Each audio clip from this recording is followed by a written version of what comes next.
প্রিয় ভিউয়ার্স, আসসালামু আলাইকুম রহমতুল্লাহি ওয়া বারাকাতু। প্রিয় ভিউয়ার্স, আমার নতুন আরেকটু ভিডিওতে আপনাদেরকে স্বাগতম। প্রিয় প্রবাস ও দেশবাসী, আমি আপনাদেরকে ভালোবাসি।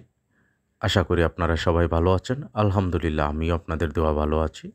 প্রিয় ভিউয়ার্স, আপনাদের জন্য আরও একটি নতুন ভিডিও নিয়ে চলে আসলাম। আজকের ভিডিওটিতে আশা করি সকলের ভালো লাগবে। তাই ভালো লাগার ভিডিওটি দেখতে হলে চোখ রাখুন আমার পুরো ভিডিওতে। প্রিয় ভিউয়ার্স, যারা আমার ফেসবুক পেজে নতুন তারা ফলো দিয়ে পাশে থাকুন এবং শেয়ার করে অন্যকে দেখার মতো সুযোগ করে দিন। লাইক কমেন্ট করে আমাকে উৎসাহিত করুন। ইনশাল্লাহ আপনাদের ভালোবাসা নিয়ে গিয়ে যাব অনেক দূর। প্রিয় ভিউয়ার্স, আজকের এই ভিডিওটিতে আমি দেখাবো একটি লাউ গাছ। আসলে এই লাউ গাছটি কেউই লাগায় নাই। এখানে একটা বাজারের মাঝখানে একটি দোকানের একটি রড দেওয়া আছে বারান্দার।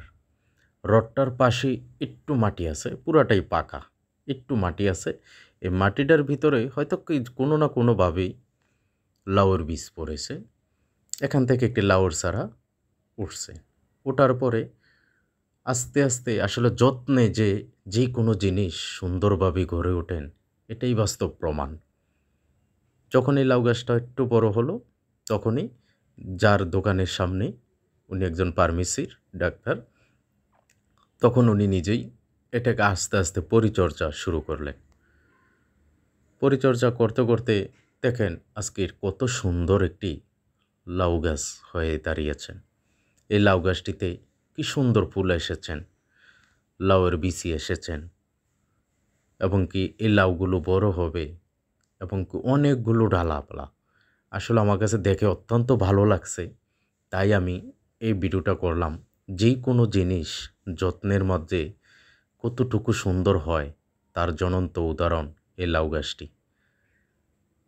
অনেকের জমি আছে কিন্তু কখনো চাষ করেন না, ফসলাদি ফলান না, হাটে আর খায়, চা দোকানে বসে গল্প করে। আসলে যদি এভাবে তরি তরকারি করতেন তাহলে হয়তো আজকে তরি তরকারির এত দাম হতো না।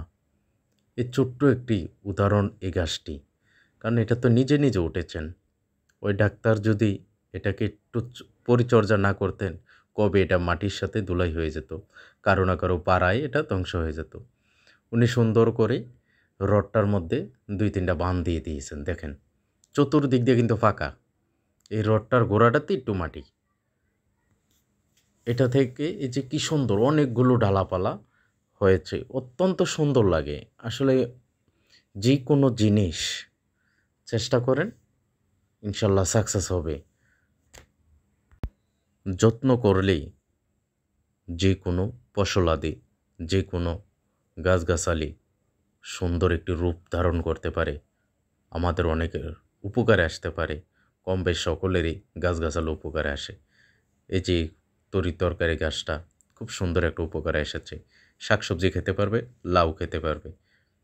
এটা তো এখানেও হওয়ার কথা ছিল না, এটা তো নষ্ট করতে পারতো, কিন্তু সুন্দরভাবে এটাকে পরিচর্যা করেছেন, তাই এটা আজকে দেখেন। রোদের তাপমাত্রা কি পরিমাণ। বাবারা গাছ লাগিয়েছেন, দাদারা গাছ লাগিয়েছেন, সন্তানরা শুধু কাটার লাইনে আছেন।